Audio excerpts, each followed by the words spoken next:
where I'm going to talk for a few minutes about what's happening with UCare Medicare Advantage plans. Since posting a couple videos here on YouTube and even on some of my other social media outlets, and even people getting the news about this change, I've had several conversations already this week. And so I want to just give some practical steps that you can take if you or someone that you know is on a UCare Medicare Advantage plan.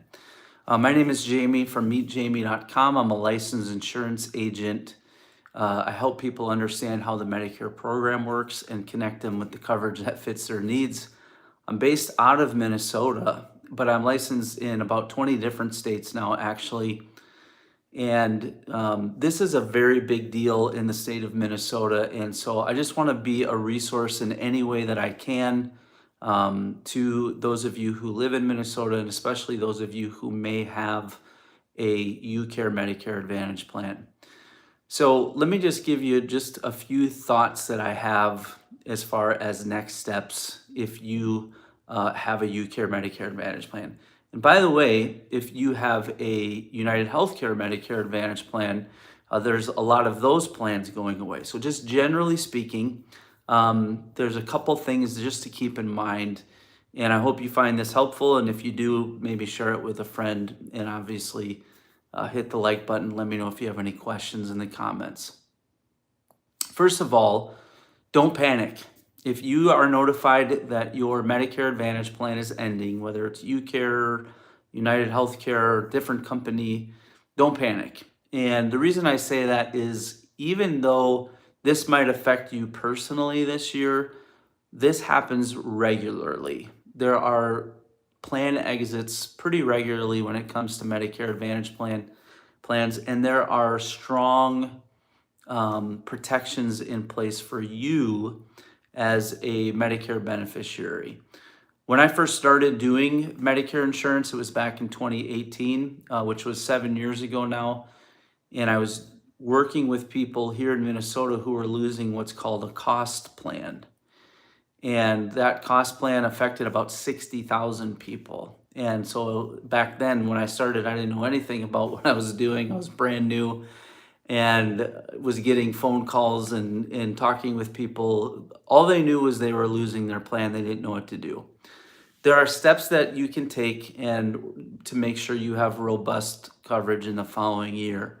A lot of those clients that I met with back then in 2018 are still with me, and they're very happy with the coverage that they have, even though they lost their plan. So just remember that the government wants to protect you as a Medicare beneficiary. I know there's a lot of conspiracy theories, a lot of negativity on the internet, on YouTube about Medicare, but at the end of the day, the government wants to make sure that you're taken care of, and so they have put steps in place in order to make sure that that happens, that you are protected. So again, just to reiterate, if this is affecting you, take a deep breath. It's all going to be okay. Secondly, and this is really crucial, watch for notification or communication from the carrier that you have. So if you have a UCare Medicare Advantage plan or a United Healthcare Medicare Advantage plan, watch for specific communications related to that. And I know that a lot of people get inundated with mail now, junk mail, postcards, all kinds of, it seems like scams coming at you. But if you know what your plan is, what plan it is that you have, you can watch for that communication specifically. Typically, it'll be a letter in the mail called the annual notice of change. Depending on how you got signed up with communications, it could come to you via email, but typically it's a letter, and it will just say across their annual notice of change. You'll want to review that to see if you're affected, and then you want to hang on to that because if you lose your Medicare Advantage plan, you actually get what's called a guaranteed issue on a Medicare supplement. And in order to be approved with that plan, the Medicare supplement, they'll want to have some sort of record of why you would qualify for this. And that letter usually will state in there that to keep the letter because it is a proof of loss of plan and the fact that you would get this coverage now. Now, if you have a Medicare Advantage plan and you're thinking of using this opportunity to get a supplement, just keep in mind that depending on where you live and who you are and what type of plan that you pick, supplement that is, you could have a higher premium than what you had on that Advantage plan, but there are some benefits to it. It's good to just keep that in mind, which is kind of the last thing I wanted to mention here. So just to recap, take a deep breath. It's all going to be okay. This has happened before. I have clients that it's happened to, and they're doing great 7 years later. Number two, keep communications that you have from your carrier, especially that annual notice of change. And if you're losing the plan, it tells you that. And then finally, you want to make sure that you do a thorough analysis, if you will, of the plans that are now available to you in 2026, whether that's another Medicare Advantage plan or you want to look at a supplement. And it's important to understand what you have had and what you could have in the future. And so in my experience, people that work with an agent or a broker, they have just a lot more confidence about what they're picking because someone's helping navigate that with them.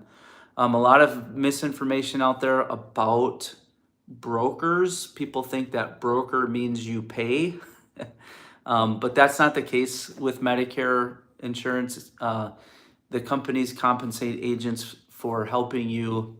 You don't pay extra for working with an agent or a broker. That's a lot of misinformation that's out there. People think, well, if you work with an agent or a broker, you're going to have to pay some extra. That's just not the case. The other thing is you'll want to, really understand, especially maybe if it's been a while since you really looked at the Medicare program overall and really looked at how it works and what's available to you. Maybe it's a good time to have a refresher for that, just to say, well, let me look into this. Let me remember how this works, and then make a decision based on the understanding that I have about that. And I think if you do that, remember it's called the annual enrollment period, actually. It runs from October 15th through December 7th. This is the opportunity that you have to review what you have and make a change if needed. I think if you do that, you'll find that you'll get the coverage that really is right for you in the coming year, and you can kind of move on, so to speak, and you don't have to be quite as worried about it. So there are some options that you have. Just keep in mind, it's going to be okay. Watch for those communications, and then do a thorough just kind of review of your options going into 2026. There's a lot I could say about Medicare, specifically the annual enrollment period and this change. But if you have specific questions and you are being affected by the loss of a Medicare Advantage plan, feel free to leave your questions in the comments below. And if you want to schedule just a free, no obligation chat with me whatsoever, if you go to my website, meetjamie.com, you can actually set up a call with me there. I'm happy to answer all the questions that you might have. So I hope, again, you found this helpful. If you did, be sure to hit the like button, maybe share it with a friend. And if you haven't subscribed to the channel already, make sure you do that. And I look forward to talking with you in the next one. Have a great day.